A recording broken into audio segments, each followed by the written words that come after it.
Yang ketiga, Pak Prabowo Subianto, saya lapor langsung pada Bapak. Karena laporan-laporan kami di institusi yang lainnya seperti tidak dianggap. Keluhan kami hanya dikontestasi dalam sebuah forum seolah-olah kami sudah didengar. Misalnya, di rapat dengar pendapat di Komisi 2 DPR RI, kami memang didengar. Tapi hanya didengar, tidak ada tindak lanjut.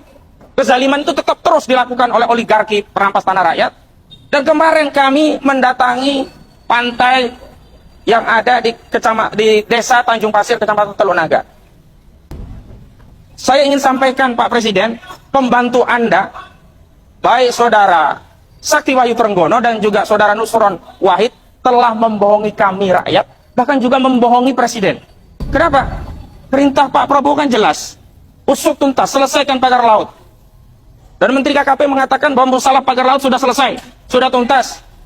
Pelakunya dikatakan Arsin sama Tarsin. Dia tidak sebut Tarsin, tapi staf desa yang inisialnya T.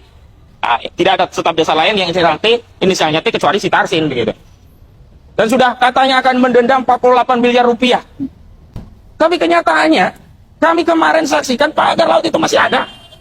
Belum bersih, belum tuntas. Pagar-pagar yang berkaitan dengan kepentingan proyek PIK 2 milik Aguan tidak disentuh. Bahkan kami kemarin mendatangi proyek PIK 2, melihat langsung bibir pantai kita sudah direklamasi. Tanah laut di bibir pantai di proyek PIK 2 sudah ditimbun menjadi daratan. Modusnya bagaimana? Jadi mereka, karena di pinggiran itu belum terlalu dalam nih Pak Presiden, jadi mereka membuat tanggul. Setelah ditanggul di bibir pantai, kemudian area yang ada di dalam tanggul air laut itu dikeringkan. Setelah dikeringkan, diuruk dengan material tanah. Sehingga bibir pantai tadi menjadi wilayah daratan menyatu dengan daratan yang mereka timbun. Ini yang terjadi. Apakah negeri ini tidak ada lagi yang bisa menegakkan hukum? Dan kami kemudian kemarin melihat markas Brimob, markas Brimob yang sebelumnya yang sebelumnya groundbreakingnya ya dihadiri oleh Kapolri Jenderal Listio Sigit Prabowo dan jajarannya. Begitu megah, katanya konon itu bukan konon, memang sudah ada rilis, itu tanahnya dari tanah hibah.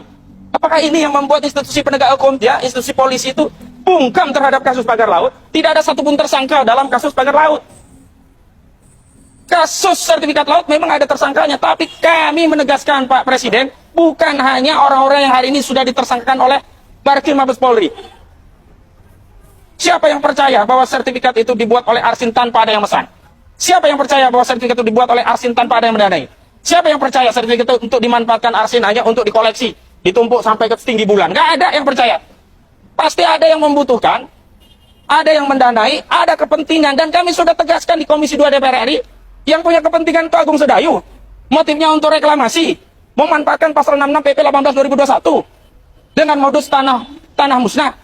Padahal sebenarnya nggak ada tanah musnah, itu semua tanah fiktif. Jadi mereka membuat sertifikat bodong, sertifikat fiktif dengan girik palsu atau keterangan akta di dalam akta itu dipalsukan, yang kemudian didalihkan ini dulunya adalah wilayah daratan dan kemudian terkena abrasi, lalu mereka akan reklamasi. Tanpa menggunakan pasal 66 PP 18 2021, hari ini sudah direklamasi di wilayah bibir pantainya. Memang nanti kalau yang di tengah itu harus ada proses reklamasi dengan kapal-kapal besar dengan muatan pasir untuk menimbun dan seterusnya. Tapi reklamasi hari ini sudah terjadi. Saya juga ingin tegaskan lagi Pak Presiden Prabowo Subianto, mohon maaf.